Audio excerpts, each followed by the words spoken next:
There's certain jazz standards which become reference points for chord progressions, and How High the Moon is definitely one of those. In this lesson, I'll show you the chords, typical variations, dive into what's going on harmonically. Everything you see on the screen is available as a PDF, just check the link in the description. I've also put the chord shapes on my site too. So How High the Moon is your classic 32 bar form, and it's made up of A and then a B section and then another A section and a B section with a slight variation. So you could call it A, B1, A and then B2 if you like. Let's go through the changes to the A section. Now I've used the real book changes just for ease, and I'll show you other variations later. So the A section goes 1, 2, 3, 4. G major 7, 2 bars. G minor 7 to C7. F major 7. F minor 7. B flat 7. So that's our first A section if you like. The first B section goes E flat major 7. A minor 7 flat 5 D7, G minor 7, A minor 7 flat 5 D7, then G major 7, A minor 7 D7, then there's B minor 7, B flat 7, A minor 7 D7. We're then back for another A section, so the same as before.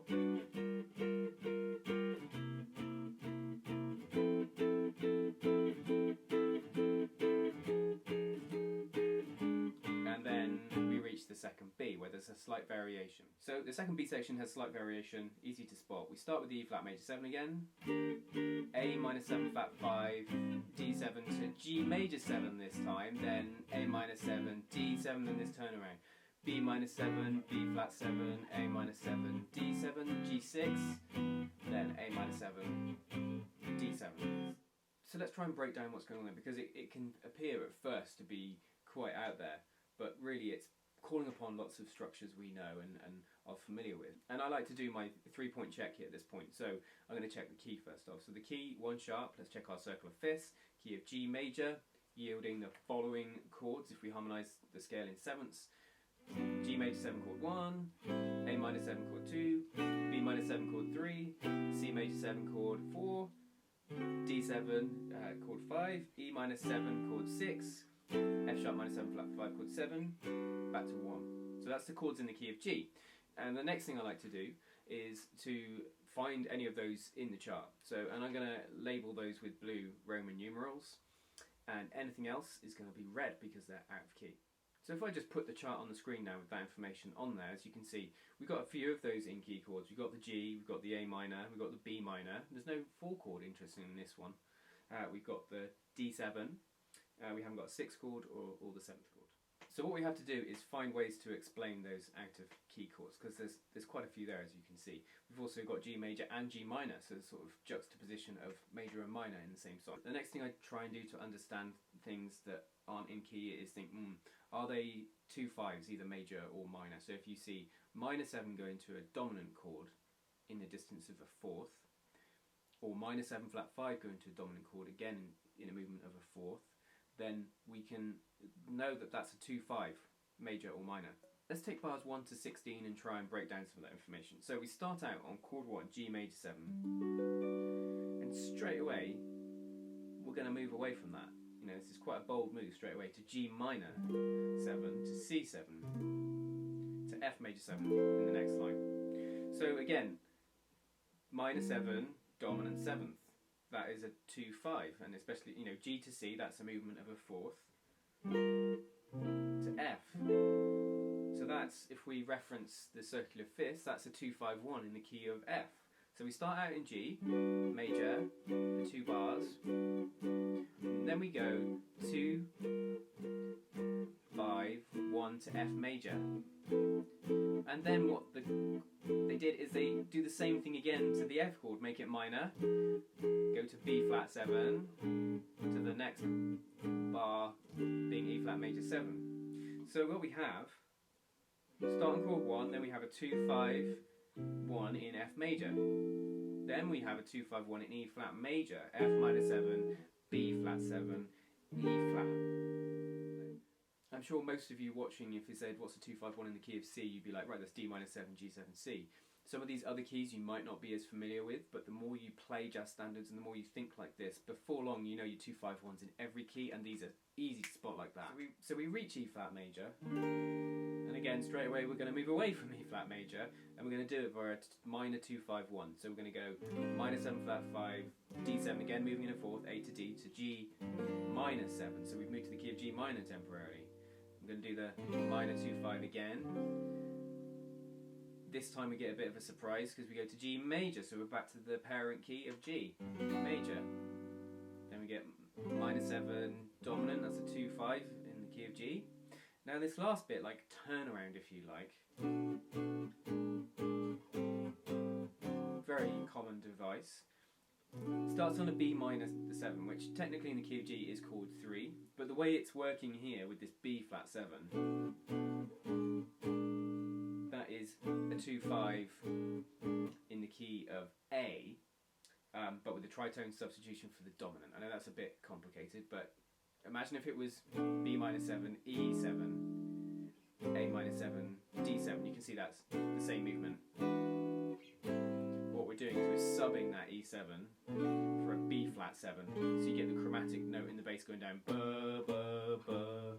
So B minor 7, B flat 7, so that's 2, and then we call this the flat 2 7, which is a tritone. And then we get A minor 7, 2 to D7, 5, back to G for the next section, so that kicks us off again. So in those first 16 bars we've travelled through a few keys. We start out in G major, we move to F major, we move to E flat major, we move to G minor and back to G major.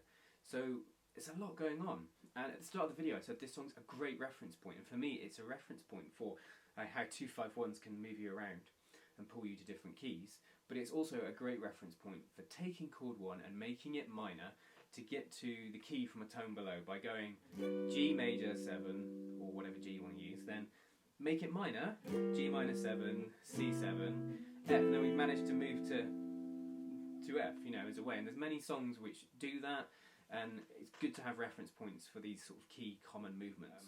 So let's look at the remaining 16 bars and see what's going on. Starts the same, so we're starting out G major, chord 1, make it minor, we're going to go 2 5 1 in F, so we land there we are now in F, make it minor because we want to get to E flat, so 2 5 1 in E flat major, so here we're going to go the minor 2 5, but this time we get a surprise major resolution, then A minor 7, D7, so that's going 1 and 2 then 5, and then the turnaround, B minor 7, B flat 7, that's the tritone again, 2 5 in the key, back to G, and then we need a 2 5 in the parent key of G to give back again, to start again.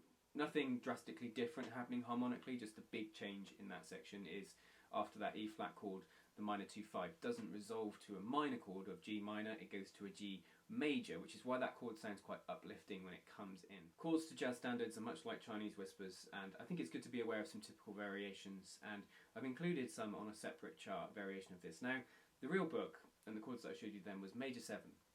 Now, you might find sometimes people prefer to use 6 or 6/9 chords instead of major 7, and I've heard people play this song with those instead of the major 7s for a different feel, and here is some variations. So we could do G6, or I've gone for G6/9, so this, so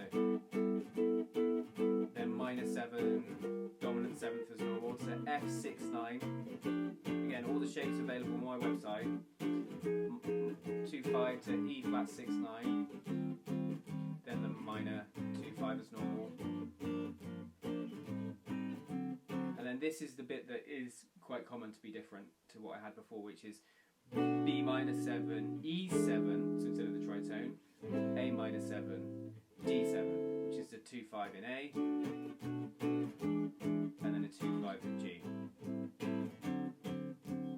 For the rest of the tune we could do that again, so G6/9, 2 5 to F6/9, 2 5 to E flat 6/9, and then the minor 2 5 G major, then this, C minor 7, F7, which is a 2 5 in the key of B flat, and then B minor 7, tritone, B flat 7, A minor 7, and then instead of D7 have the tritone sub for that, which is A flat 7, back to G6, and then 2 5, so that gave us at the end. So from the E flat 6 9, it's C minor, because it's caught at the end there, because you get in